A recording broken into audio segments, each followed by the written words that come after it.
ओडिशारे भत्ता प्रसंग को नहीं मुह खोलिले ओडिशार उपमुख्यमंत्री प्रभाती परिडा एवं खोद मुख्यमंत्री मोहन माझी। मोहन माझी कहते खूब शीघ्र बुढ़ाबुढ़ींकर भत्ता टंका 3000 टंका पर्यंत कराजिब। प्रथम पर्यायर केवल 80 वर्षर ऊर्ध्व लोक मानक ही भत्ता टंका मिली। द्वितीय पर्यायर समस्तक भत्ता 3000 टंका कराजिब, जहाँकि खूब शीघ्र हवाकू जाउछि।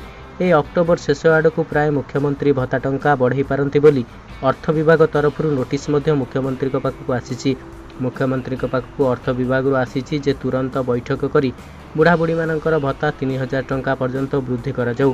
कारण ओडिशार राजस्व देखा गले सेतेटा कम नहीं, जो कि बुढ़ाबुढ़ी माने आराम से 3000 टंका पर्यंत भत्ता नहीं पारिबे।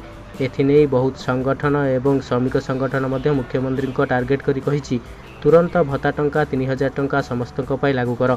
बीजेपी निर्वाचन इस्ताहार देइथिबा प्रतिश्रुति पूरण करने जाउछि बोली विभिन्न महलरू आशा और प्रशंसा सुओ छुटुछि।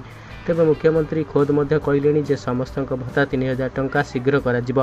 सरपंच इलेक्शन जाके नुह एई मासक भितर समस्तक भत्ता टंका मिलिबो 3000 टंका।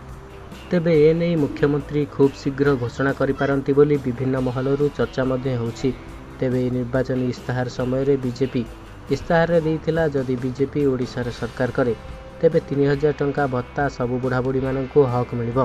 तेबे नवीन सरकार सेतेबेले भत्ता टंका 500 टंकार वृद्धि करी 1000 टंका पर्यंत करथिले।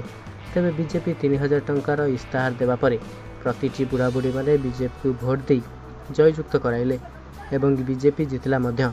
निर्वाचन इस्ताहार देइथिबा प्रतिश्रुति 90 दिन भितर पूरण करने को कहला बीजेपी।